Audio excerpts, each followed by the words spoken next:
It's been a whole year since I've last talked about RWBY. Can you guess how much we learned about Volume 10 since then? Nothing! We got confirmation that the same writing team is back. Let's talk RWBY games, shall we? Like any moderately big franchise, RWBY's had its fair share of games and crossovers. Some good, some not so good, and some that rip off Clash Royale. Today I wanted to go over RWBY's history in the realm of video games, look at some of the best and worst spin-off games it's had to date, and even look at a couple of oddities that RWBY has to offer. Salutations everyone, my name is Allan Aldroid, and this is the history of RWBY games. Oh, don't mind my cold beverage here, we're currently in the middle of a heatwave and I'm spending that time bitching about a dead franchise.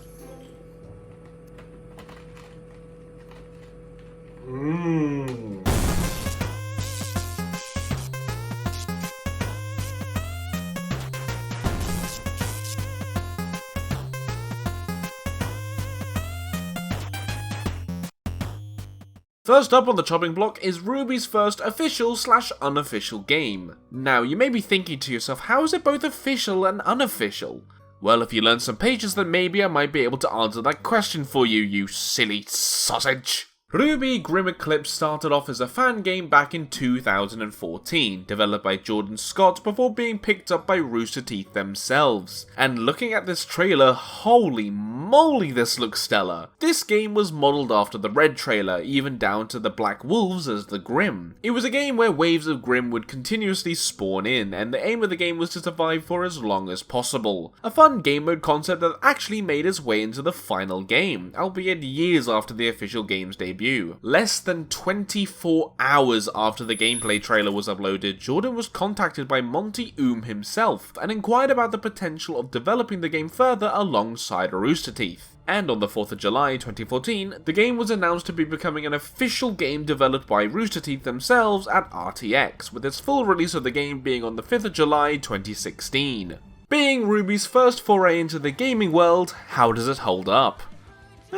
It's pretty good. The main gameplay of Grim Eclipse is a pretty run-of-the-mill 3D co-op hack-and-slash game, now featuring the cast of RWBY. Emphasis on co-op. The full version of the game comes packaged with a 10-chapter campaign and a variety of extra game modes to boot. You'll get access to all of the RWBY girls from the get-go, with Team Juniper coming later as paid DLC. All of the characters have distinct enough movesets that reflect their show's fighting styles pretty well for the most part. Nora and Yang are the heavyweights who pack a punch but are slower. Weiss's projectiles, once upgraded, can do incredible damage. John is also there, and RWBY...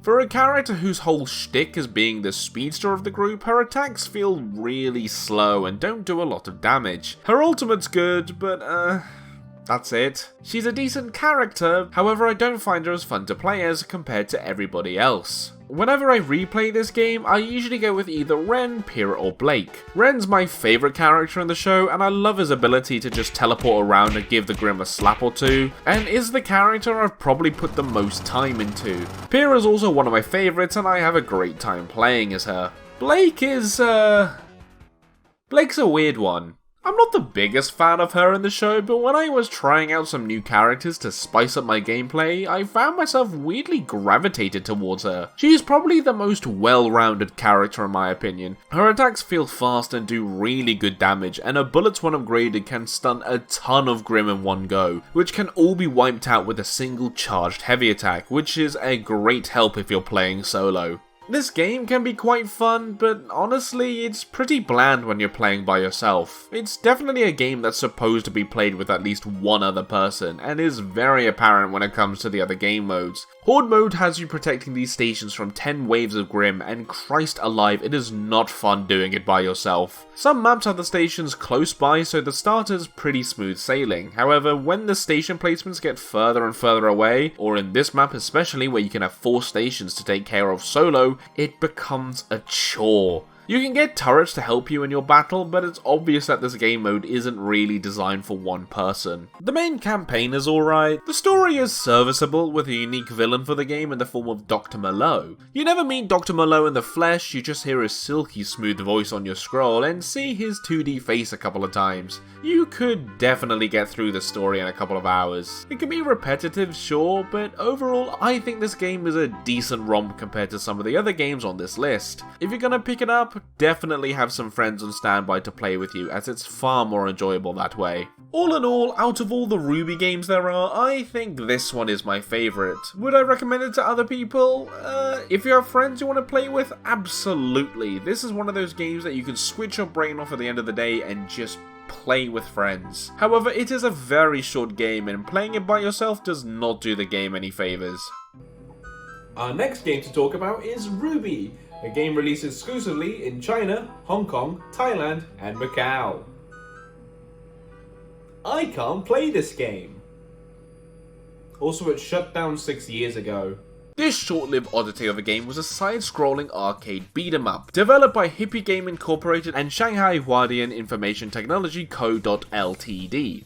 God, that's a mouthful and a half. And wowee, I wish I got to play this game. It's a shame that it was mainly stuck on phones, as this would have been an incredible game for console release. The controls are what you would expect from a phone game, and don't take up too much real estate on the screen depending on what device you're playing on. The combat looks incredibly fluid and has that feeling of fighting prowess that you would expect from a RWBY project. Team RWBY and Team Juniper are back as playable characters, and the main enemies you'll be fighting in this game are the Grim and members of the White Fang. This game's supposedly set around the time of Volume 3, however I haven't found much regarding the actual storyline of the game. If anyone has any more info, I'd love to learn more about this.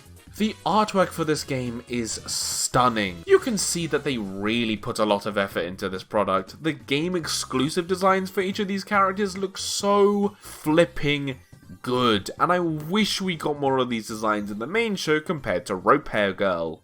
Unfortunately, this game was incredibly short-lived, lasting less than a year after full release, from the 19th of May to the 31st of December 2019, due to the rights to use RWBY expiring, which is a shame because this looked so impressive for a mobile game. Here in the West, we were pretty much locked out of trying this game for ourselves. But don't worry, there is a brand new RWBY game in the works for us all to play. And it's Clash Royale. RWBY Amity Arena is another short-lived mobile game for the series. Developed by NHN Entertainment and published by Rooster Teeth themselves, this was yet another game based around the Beacon Years, more specifically the Vital Festival from Volume 3. Players will create a deck of 8 character cards spanning the entire series, and battle it out to destroy the opponent's base by going through their turrets. Each card requires a certain amount of energy, or aura in this game, to place them down, which you gain over time. Each character has their own distinct abilities and attacks, which you must piece together to create the perfect team to suit both your playstyle and thwart your opposition. Some characters will be the perfect foil for others, while some characters won't stand a chance. Like I said, Clash Royale. There are over 120 characters to collect, spanning over the entirety of the show, from heroes to villains, Grim, and more. The art style for the game is really pretty, and the game itself was addicting enough to have people coming back for more, with unlockable characters, multiple arenas, events, and more. Like I said, Clash Royale. Is this game derivative? Duh, yeah, no doubt about it. However, it's clear that there was definitely a lot of effort put into this game. This was a game I actually played when it came out, however since it was well over 7 or so years ago, I don't remember too much of the game. I do remember I had a lot of fun with it though. Each character felt balanced with enough strategies and counterplays to experiment with. I liked how this game utilised the RWBY characters and made sure each character's fighting styles were reflected pretty well in their abilities. It was nice to see other fan favourites like Crow, Cinder, Neo and more as fighters, and from what I remember there was never a character that felt thrown in to meet arena quotas. While a derivative game, you can tell the people behind it loved and respected RWBY as a franchise. As RWBY characters have a wide arsenal of attacks at their disposal in the show, this game tries to reflect respect that by having multiple variants of characters that have different attacks, such as Scythe and Sniper RWBY. This was a nice idea as it was a great way to incorporate characters' later designs into the game and keep each card unique and varied. As much as I did enjoy this game, you aren't really missing out if you never got the chance to play it. It was fun, sure, but at the end of the day, it's just Clash Royale. If you're dying to try this game, just play Clash Royale. Despite the setting of this game being tied to Volume 3, it was really refreshing to see the game represent every aspect of the show and not just be tied to the beacon years. I love the designs for Volume 1 to 3 as much as the next guy, but to me it felt a lot more faithful to incorporate the post-beacon designs into the game as separate cards. Which is a complaint I have with quite a lot of supplemental material for RWBY. We get it, people missed beacon. I liked the beacon years too, but the last time the characters were at beacon was 10 years ago now. Can we please move on? While this game was rather well liked, it also suffered a short life. This game lasted longer than the Chinese one, lasting from October 2018 to January 28th, 2021. This time closing due to the team being unable to maintain the game indefinitely. My guess is that the game probably wasn't as profitable anymore, so they had to cut their losses and pull the plug. Which is a real shame. While just Clash Royale, at least it wasn't another Candy Crush or Gardenscapes clone like every other mobile game tie-in, and tried to do something new that showcased the series in a faithful way. Until they did do a Candy Crush clone. RWBY Crystal Match is a puzzle game where you have to match up different coloured gems together, and I am bored and I don't care. This game is unique as it's the only RWBY game to be based off of RWBY Chibi, the cute little side series with the cast going on silly goofy adventures at Beacon Academy. All they do in this game is stand there and emote at the camera. What can I say, it's a match 3 game with RWBY characters. Derivative as the last game was, at least I could actually see RWBY flavourings mixed into the sauce. This one feels like I'm looking at a RWBY mod for Gardenscapes. There's not even any voice lines or anything, it just feels super cheap and boring. The previous game had over 120 characters to collect. This game has 8.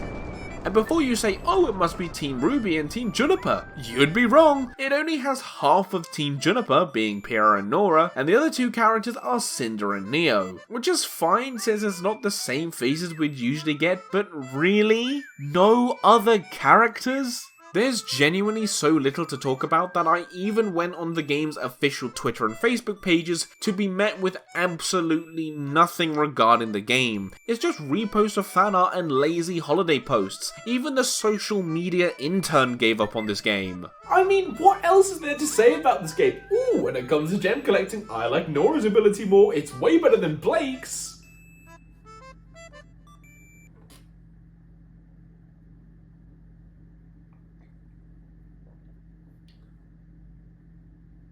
I used to be someone, you know.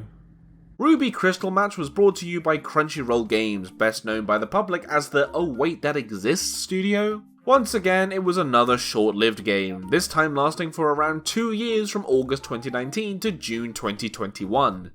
Good riddance. Let's take a quick break to talk about some of the crossovers RWBY has had with other games. The main one I remember is with BlazBlue Cross Tag Battle. Unlike other game crossovers where the RWBY girls would either be references or character skins, RWBY and co were full-on fighters in this big crossover game and even played a major role in the game's storyline. BlazBlue Cross Tag Battle is a crossover 2D fighting game with a gorgeous pixelated art style based on the BlazBlue franchise, funnily enough. Developed by Arc System Works and was released on PC, PS4 and Nintendo Switch in 2018. This game was a crossover between BlazBlue, Persona 4, Under Night in Birth, and RWBY. RWBY was the only franchise Arc System Works didn't actually have a stake in. BlazBlue and Under Night in Birth were both created by Toshimichi Mori, and Arc System were one of the co-developers in Persona 4 Arena, so it made sense why all of these franchises would come together in a big old fighting game soup. Oh, and why Schnee is also here. Turns out Toshimichi Mori once expressed an interest in making his very own RWBY game. He doesn't talk about it much with his interview with Forbes, but he expressed how he'd love to make a fighting game based off the franchise given the opportunity. And lo and behold, he somewhat got his wish in the form of BlazBlue Cross Tag Battle. This game is a 2D 2v2 fighting game, and just from playing this you can definitely tell that Arc System Works are seasoned fighting game makers, because this is a blast to play. I'm not well versed in any of these other franchises unfortunately, so I can't comment on how well the game represents them, but in regards to RWBY, yeah, this is top notch. Attacks feel like they have some proper weight behind them, the controls are snappy, the visuals are stunning, and each character feels like a true translation into a fighting game world. It's definitely a game that's easy to learn, difficult to master in all of the best ways. RWBY doesn't even feel tacked onto the game. Arc System Works really did their research on how to bring these characters into this game as faithfully as possible. I would say RWBY as a whole is far more underrepresented compared to the oodles of characters the other franchises had, sans extra DLC fighters in Season 2, with Ruby and Weiss being in the base game and Yang and Blake being free DLC later on. Neo was added in Season 2, which was a really fun choice. I'm happy with the fact that it's not one of Team Juniper showing up again, and they actually picked a fan favourite fighter people love.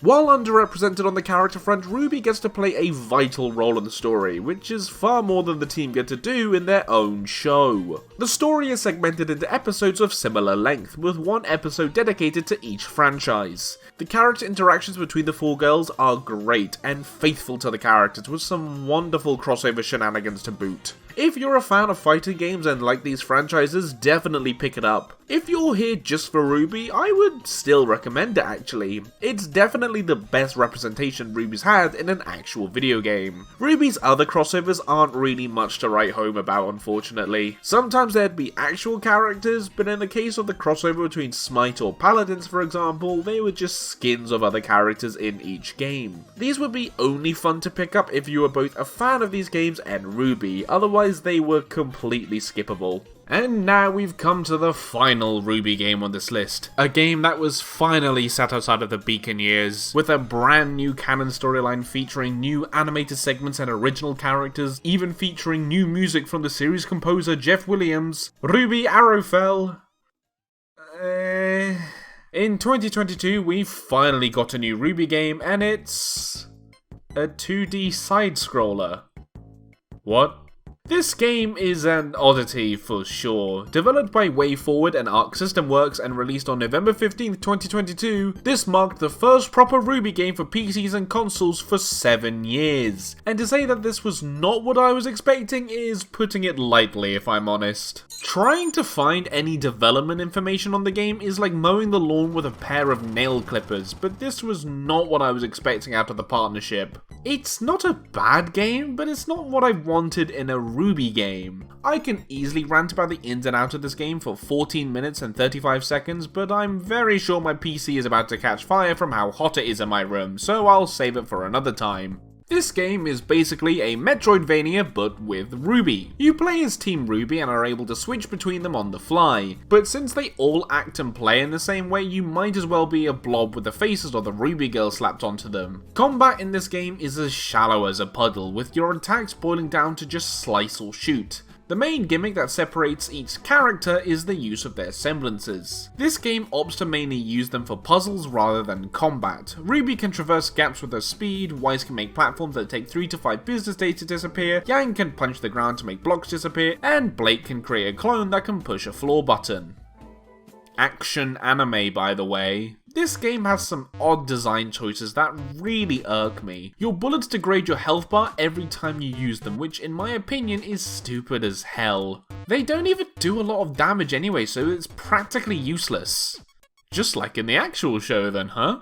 The animated cutscene placements feel really random. You don't get one until after the first boss, which makes it really out of place by this point. The level design's not bad, and it is fun trying to figure out where to go and what to do. However, certain places like towns look really boring with all the characters just standing around waiting for Team RWBY to talk to them. Since all the characters play the same, there's no real reason to switch between them except for puzzles. So you don't feel like you're playing as Team RWBY, more so switching out your selected mechanic. It's not a bad game, but it's not a great RWBY game. If you want to try it out, get it on sale because 25 quid is a bit steep in my opinion. And there we have it folks, RWBY's foray into the video game world. As with every other franchise, it's a lot more misses than hits. If you're dying to try out RWBY in game form, your main choices are between Grim Eclipse or a crossover fighting game. And if you're lamenting over the fact you never got to play RWBY Crystal Match, maybe you should seek some psychiatric help. RWBY's had a tumultuous time in the world of video games, but that's not where the collaborations end. Join us next time as we scour every frame of Ready Player One to find the RWBY cameo we were promised.